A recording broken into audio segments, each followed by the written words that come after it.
안녕하세요.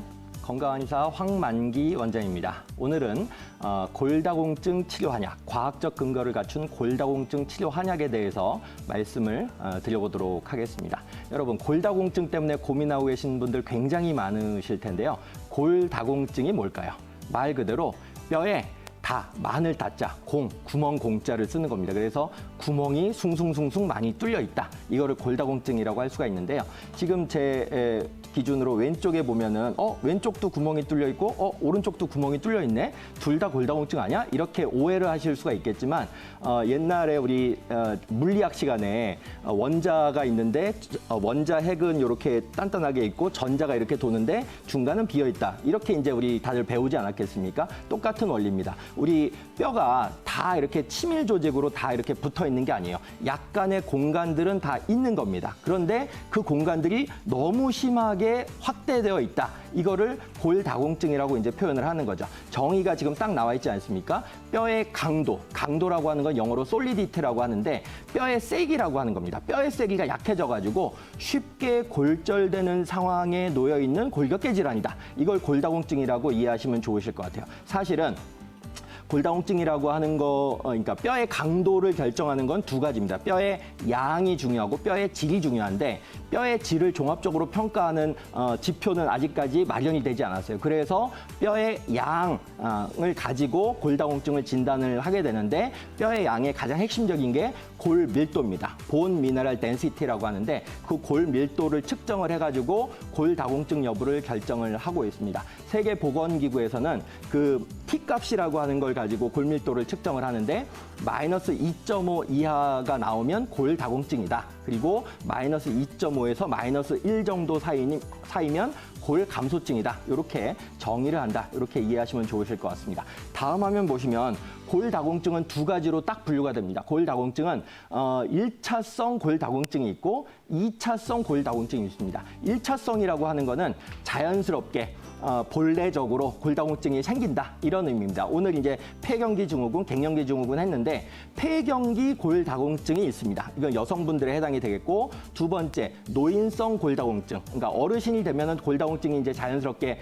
생기게 된다는 의미죠. 그런데 2차성 골다공증은 뭐냐면 질병이라든지 특정한 질병들 아니면 특정한 약물들 때문에 골다공증이 유발된 거. 이거를 2차성 골다공증이라고 하는 겁니다. 가장 많은 게 특정 약물들입니다. 스테로이드를 너무 이렇게 오랫동안 이렇게 복용을 하시거나 항경련제를 오랫동안 복용을 하시거나 아니면 항암제를 오랫동안 투약받으신 경우에 있어서는 골다공증이 굉장히 잘 생겨요. 그리고 호흡기 질환과 관련되어서도 그러니까 만성 폐쇄성 폐질환, COPD 같은 거에 걸리면 뼈가 약해지거든요. 그리고 소화기 질환, 염증성 장질환 같은 거 있으신 분들도 아니면 흡수장애 있으신 분들도 골다공증이 굉장히 잘 생길 수가 있습니다. 그리고 내분비 질환, 당뇨병이 있으신 분들, 그리고 갑상선 기능 항진증이 있으신 분들, 부갑상선 기능 항진증이 있으신 분들도 골다공증이 굉장히 잘 생기고요.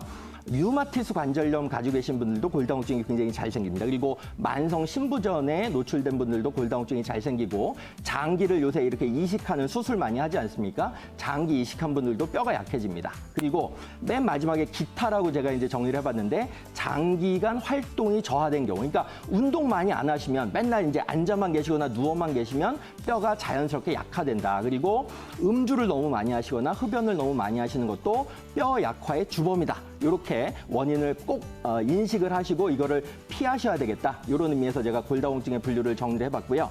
다음 화면 보시면 골다공증의 임상적인 증상에 대해서 말씀을 드려보도록 하겠습니다. 지금 골다공증 자체는 사실은 어떤 특정한 증상이 안 나타납니다. 대부분 뼈가 부러진 다음에 병원에서 검사를 해보니까 골밀도 검사를 해보니까 골다공증이었는데 모르셨어요? 이렇게 대부분 후향적으로 알게 되는 경우가 대부분입니다. 그런데 어떤 골절이 주로 많이 일어나는 거 하니 척추골절하고 대퇴골골절 그리고 손목골절이 3대 골다공증성 골절입니다. 그런데 척추골절은 어떤 식으로 많이 알게 되시냐면요. 임상적으로 내가 키가 옛날에는 몇 센치였는데 지금 한 2, 3cm가 줄었네. 그러니까 키가 작아졌는데 검사해보니까 골다공증, 그러니까 골절이 돼가지고 나타나는 경우가 굉장히 많고 그 다음에 이렇게 등에 이제 계속 통증을 호소해가지고 가보니까 골다공증성 골절이 이다. 이렇게 이제 호소하게 되시는 경우가 많고, 손목골절 같은 경우에는 대부분 낙상 사고에서 어이쿠야 그러면서 좀 이렇게 덜 부딪히려고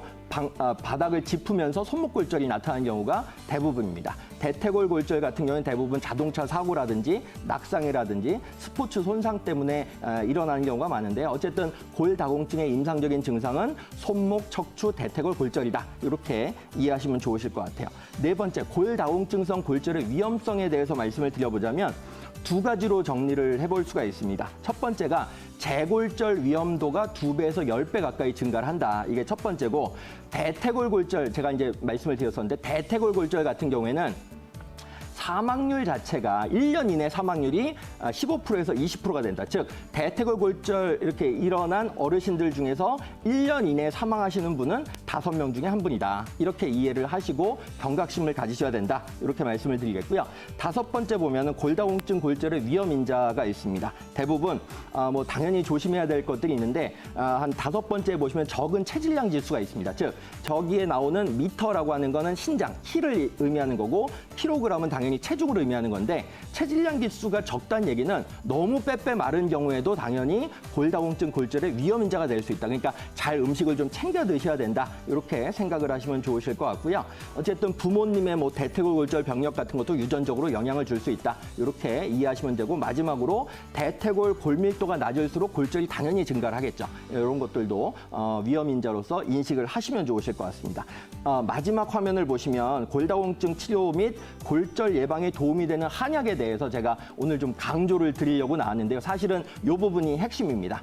3가지 정도의 골다공증과 관련된 치료 한약이 과학적으로 이미 입증이 되어 있는데, 첫 번째가 황현해독탕이라고 하는 처방입니다. 2013년도에 국립한국한의학연구원에서 황현해독탕이라는 처방은 황금, 황현, 황백, 치자라고 한 4가지 한약재로 구성된 처방인데, 이게 골다공증, 골밀도 감소 현상을 한 52% 정도를 개선시키고 골량 감소 현상을 약 31% 정도 개선시키는 걸로 이미 과학적으로 입증이 돼서 SCI급 국제의학저널에 이미 발표가 되었습니다. 그러니까 이거는 이제 파골세포의 분화능을 억제한다는 걸로 이제 병리 기전은 설명이 되었는데, 어쨌든 가까운 한의원 가셔가지고 황현해독탕 처방을 받는 것도 굉장히 유의미한 골다공증 치료에 있어서 좋은 방법이 된다. 이렇게 일단 생각하시면 되실 것 같고요. 두 번째가 요거는 조금 더 근거력이 높은 논문입니다. 이것도 역시 2013년도 SCI급 국제의학저널에 발표가 되었는데요. 무려 1,816명을 대상으로 한 RCT 논문을 메타 분석을 한 논문입니다. 그런데 무엇을 논문 분석을 했는가 하니, 그러니까 논문들을 다시 분석했다 그래서 메타 분석을 했다라고 표현하는데, 3가지로 나눴어요, 환자를. 그러니까 골다공증이 걸렸었을 때 한약만 준 그룹, 그리고 가짜 약을 준 그룹, 플라시보를 준 그룹, 그리고 표준적인 항골다공증 양약을 준 그룹, 이렇게 3분류를 했는데, 가장 통계적으로 유의미하게 월등하게 골다공증을 유의미하게 치료낸 그룹이 한약을 준 그룹이었습니다. 그래서 저는 골다공증이 있으신 분들, 이건 부작용도, 한약은 부작용도 없기 때문에 가까운 한의원 가셔가지고 꼭 한약 처방을 좀 받으시면 굉장히 도움이 되겠다. 이렇게 생각을 말씀을 좀 드리고 싶고요. 마지막으로 접골탕에 들어간 당귀에 대해서 전 말씀을 드려보고 싶어요. 접골탕에 들어간 당귀라고, 접골탕은 사실은 골다공증을 치료하기도 하고 2배 뼈를 이제 빨리 붙는 걸로 특허를 받은 특허 한약인데, 여기에 메인 약재가 당귀라고 하는 약재입니다. 그렇기 때문에 당귀는 이미 뼈세포 증식에 관여하는 것으로 이미 당귀를 많이 먹으면 뼈세포 증식이 굉장히 유의미하게 좋은 효과가 있음이 이미 과학적으로 입증이 되어 있습니다. 그래서 한약 처방을 받기가 조금 그렇다라고 생각을 하시면 뭐 여러 가지 사정 때문에 가까운 뭐 이렇게 마트나 이런 데 가시면 당귀차 같은 것들이 있을 거거든요. 그래서 당귀차라도 열심히 좀 드시면 어떨까, 이렇게 정리해 볼 수가 있을 것 같습니다. 어쨌든 정리를 해보자면 골다공증에 굉장히 유의미한 한약들이 과학적으로 입증된 것들이 많기 때문에 가까운 한의원 가셔가지고 병증 심각도에 따라서, 체질적인 편향성에 따라서 한의학적으로 관리를 좀 해보시면 어떨까, 이렇게 정리해 볼 수가 있을 것 같습니다. 이상 건강한의사 황만기 원장이었습니다. 감사합니다.